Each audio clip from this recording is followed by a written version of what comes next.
there is a segment of the Democratic coalition that wants to see actually a change in the rhetoric. They want to see her move in a particular direction. Has she done enough? I don't think so. And I've been talking to people in the business sector, in the Arab American community, and I was really surprised this week to get an earful to hear them say that they would much rather either vote a third party, not vote at all, or vote for Donald Trump. And I'm telling you, it's not obviously a significant sample size, but I cannot find one Arab American within my social circle in business or personally who have said that they will vote for Kamala Harris. When you look at the polling, it seems sort of neck and neck. What they are saying, and this is not a Donald Trump campaign line, that Tiffany Trump's father-in-law, who's a Lebanese businessman, has been successful in kind of converting and talking to people to explain why Trump would be better, even with a Muslim ban, even with everything else that has happened. They feel they do not have any political clout. They don't have any political operation. The only political power they have is their vote, even if it means the rise of Donald Trump. That's extraordinary. That's extraordinary. I mean, and that part, I mean, we were hearing about the inroads that Tiffany Trump's husband was making in the spring when the uncommitted, uninstructed movement in a couple of states in Wisconsin and Michigan were such a big deal. I mean, 48,000 votes for uninstructed in Wisconsin. That's more than twice Joe Biden's margin in 2020. In Michigan, 101,000 uncommitted votes. That's just shy of what Joe Biden won that state by. I mean, this is important and it could be decisive. And there's 200,000 Muslims in Georgia that no one talks about, too. And in the CARE poll, which came out several months ago, Kamala Harris was in third place among Muslims in several of those states, behind both Donald Trump and Jill Stein. So there is this position that she's in. Several days later. We are fighting for America's future. And we understand the opportunity we have before us to turn the page on the fear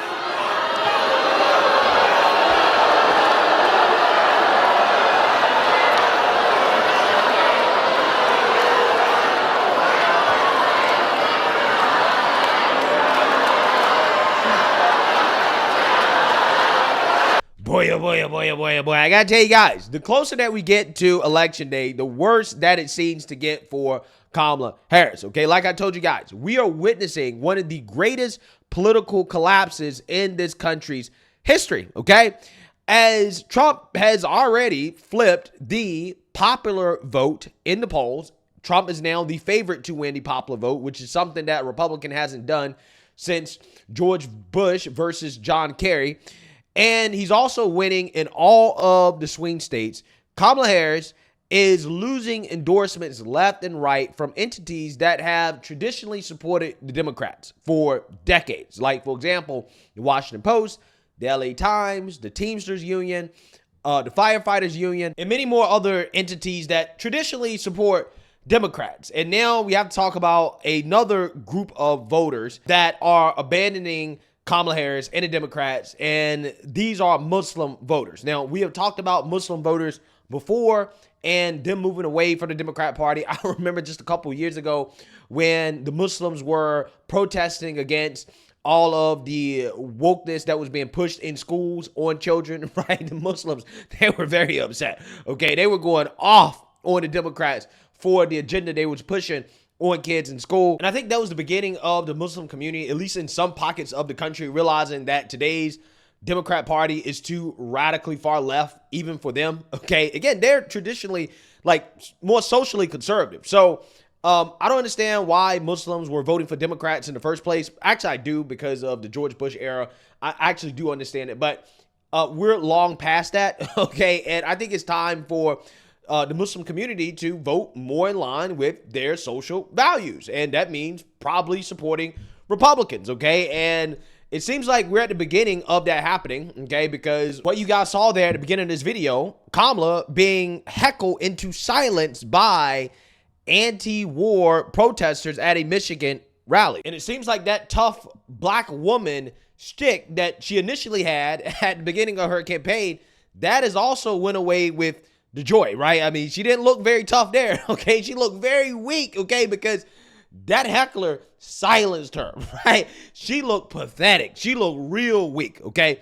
So you have that happening. And on top of that, Muslims have come out in the state of Michigan, and they have formally endorsed President Trump, right? So the Muslim community of Michigan, all of the Muslim leaders, the Arab leaders, they've come out and thrown their endorsement behind Trump. And boy, oh boy, oh boy, oh boy, oh boy, I gotta tell you guys, the left, they are really, really, really upset about this, and for good reason, because this could decide the outcome of the election, particularly in key swing states like Michigan, Wisconsin, and Pennsylvania that have significant Muslim Arab populations. Take a look. Good afternoon, Michiganders.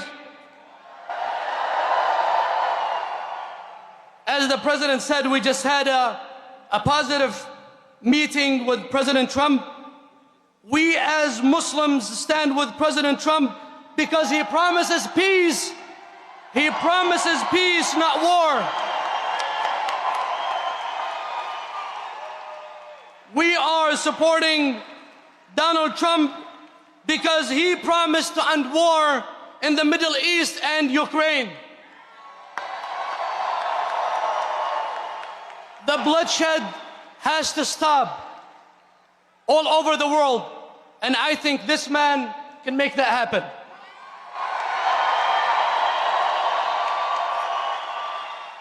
I personally believe that God saved his life twice for a reason.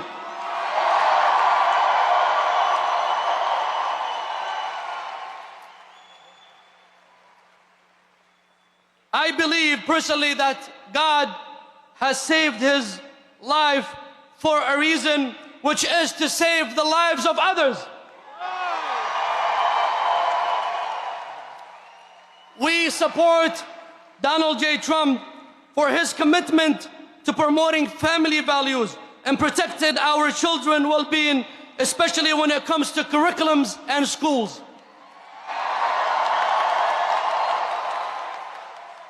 We as Muslims support this man because we believe that he will be a president for all Americans, embracing every race, color, and religion.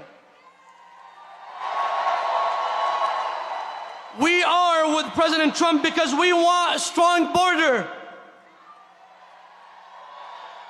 And we agree with President Trump that anyone who wants to come to this country is welcome, but he has to do that through legal pathway.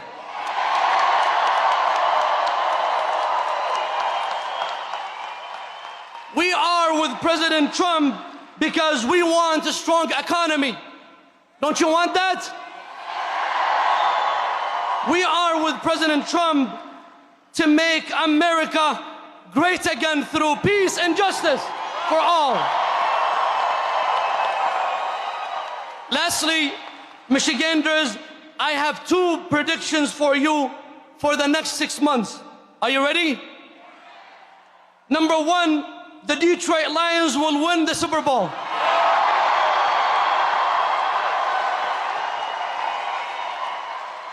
Ready for the second prediction? I can't hear you. Are you ready? The second prediction is Donald J. Trump will be the 47th president of the United States of America.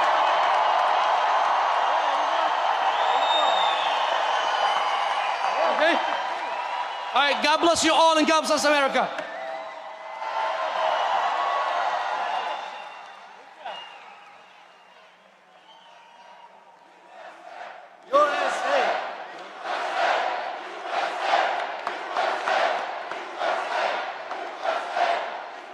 Okay, talk me down. I just heard that the mayor of Michigan and the Arab Muslim community of Michigan are supporting Trump. Do they not remember that he said he wanted to deport all Muslims? Are you nuts? Wait until you see what he does if you get what you want. And by the way, this has to be nothing but sexism. A woman president. Oh, holy shit, no. That's all it could be, because otherwise it's plain stupidity.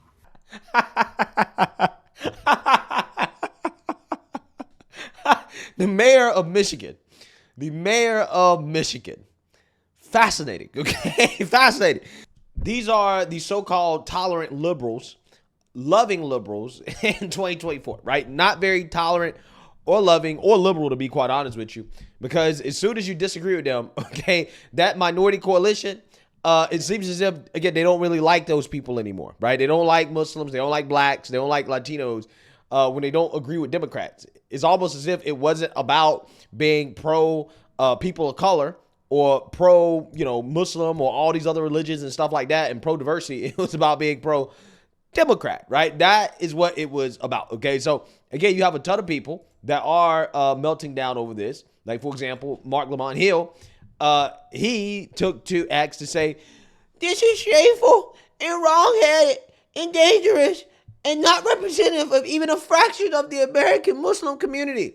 Well, it may not be representative of a fraction of the American Muslim community, but it really doesn't need to be, in the sense that, hey, in Michigan, all they need is about a fraction of the Muslims to come out and to vote Trump, or at the very least to not vote for Kamala Harris, and that could decide the election, okay? And that's essentially where it seems like we are headed, considering that Trump is up in the averages when it comes to the polls in Michigan, right? So Trump is already winning, and then to have Muslims come out and to give a full-throated endorsement to Trump, telling Muslims, hey, it's in our best interest to vote for Trump, that's a big deal, right? It is a big, big, big deal, okay? So this is full-blown cope here from Mark Lamont Hill in regards to the Muslims endorsing Trump. You have Mehdi Hassan. He says, Donald Trump literally said Islam hates us, promises to ban Muslims again from entering the U.S., incited racist hate against the only 2 Muslim women in Congress, and told Netanyahu to, quote, finish the job in Gaza. And these guys are endorsing him as Muslims. Madness. Bruh, I love it. Absolutely love it. Michigan Muslims have forgotten that Trump banned Muslims during his administration. What utter fools. Yeah, so again, what you have here are Democrats basically doing what they always do when the minority coalition decides that, hey, we don't want to vote Democrat anymore. Instead of asking themselves why do they not want to support Democrats, no, they just insult them and say they're stupid, they're dumb, that, they are voting against their best interests, right? Instead of understanding exactly why this is happening, okay? Because there has been a series of events leading up to this, okay? We're going to get deeper into why they are supporting Trump. But, hey, it doesn't help when you are kicking out Democrat Muslims who try to show up to Kamala rallies and Democrat Party events. A former Democratic congressional candidate from Michigan, okay? His name is Dr. Ahmed Ghanem. He says he shows up at a campaign event and they throw him out. He doesn't know why. He says he still hasn't been given an explanation. The campaign said, oh, you're welcome to come to another one. It was a mistake. But they don't say why the mistake was made. Here's proof that it happened. I'm going to leave, but I want to know why you're kicking me out from the... Well, I'm not kicking you out. The venue's kicked you out. Who's the venue? The venue? How the venue know about me? I have no idea. They've asked you to leave. So I was going to give you the option. Unfortunately, this is no longer a conversation, so can we please escort the vote, please? I'm not hitting you. It's my hand that's hitting you. This story could not come at a worse time for Harris because Michigan is very tight. And the Arab community, the Muslim community here, has influence on the vote. They're like 40% in some of the precincts that they need. So it's very tight. Trump is actually ahead of Harris in this state by 2 points with Arab American voters nationally. So let's discuss, okay? Michigan has the highest concentration of Muslim voters in a swing state, okay? And a lot of them have beef with supporting Israel, which does make it a little odd why they would vote for Trump, because he is absolutely as in favor of helping Israel, if not more, than the Biden-Harris administration. Yeah, definitely. Voting for Trump happens on multiple levels. So a segment of the community say we're going to vote for Trump because we want to punish the Democratic administration. The genocide happened under Biden-Harris administration, and we're going to show them that we can unseat them. So this is the group of voters in the Arab and Muslim community. Another group said, hey, look at what happened. We went out of our way and we pushed and we donated and we volunteered for Biden. And what happened after that? During Trump, we did not have any war. for them, we had less taxes, we had better grocery prices. So everything, we had peace. We did not have wars. So why not give Trump a chance? So it's very weird, and multiple factors. That's every group, they have a different factor why they are voting for Trump. Yeah, so there you have it. I mean, it does seem weird because Trump is very pro-Israel, okay? And a lot of these people are voting for a third party or not voting for Kamala because of her being too pro-Israel. So voting for Trump, again, it kind of doesn't really make sense, but it kind of does when you think about it, in the sense that I think a lot of people have kind of accepted that, you know, what's going to happen is going to happen, and you might as well go with Trump, who has a proven track record, or at the very least, of trying to usher peace. Now, I don't know if Trump can actually do that, okay? Maybe he can when it comes to this war between Israel and Hamas, okay? Maybe Trump can rein in Netanyahu, who, in my opinion, seems hell-bent on turning Gaza into a parking lot and then building beachfront property, right? I mean, I'm just saying, like, I don't know. Maybe Trump can usher in the peace. What I do know is that there's a much better chance of him doing that than Kamala Harris, to be honest with you, because she has been very incoherent in regards to what she's going to do or how she's going to solve this conflict, considering how she has absolutely failed at ushering in peace, at brokering peace. And again, when asked about this, she goes into word salad, which is what she basically does when asked about any policy or position that she has. Take a look. What do you say to voters who are thinking about supporting a third-party candidate or staying on the couch, not voting at all because of this issue?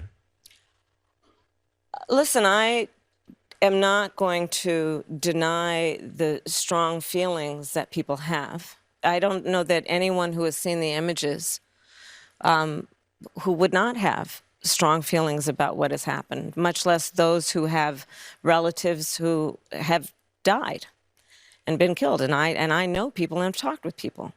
So I appreciate that. But I also do know that for many people who care about this issue, they also care about bringing down the price of groceries. They also care about our democracy and not having a president of the United States who admires dictators and is a fascist.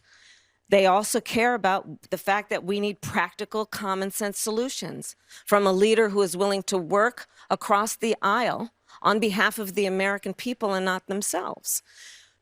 They want a president who cares about a fundamental freedom to make decisions about your own body, understanding that we're not trying to change anyone's belief, but let's not have the government telling women what to do with their body.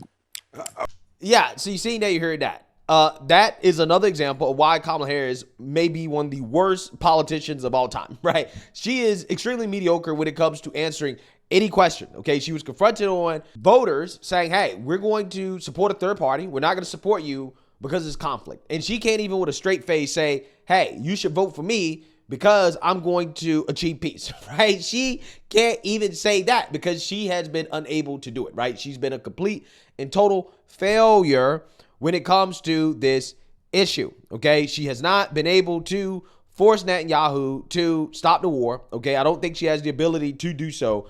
And that is why she basically deflected back to Trump. Well, Trump bad, right? Trump evil. And that's essentially the gist of her argument, okay? Because, again, she can't say with a straight face that she could do anything, right? Because she's a weak leader. And that's just the reality of the situation. I think a lot of Muslims are just making a calculation that at this point, screw the Democrats, and we are either going to vote third party, which basically helps Trump, or we're just going to vote for Trump, which helps Trump. And that's where we're at, right? So Democrats are definitely seething and coping over what is happening, right, with the Muslim community. Another part of the minority coalition abandoning Democrats, right? I mean, the Democrat Party is falling apart before our eyes, and it is glorious to watch. So let me know what you guys think. Make sure you like, comment, and subscribe. Most importantly, share a Black conservative perspective. Peace.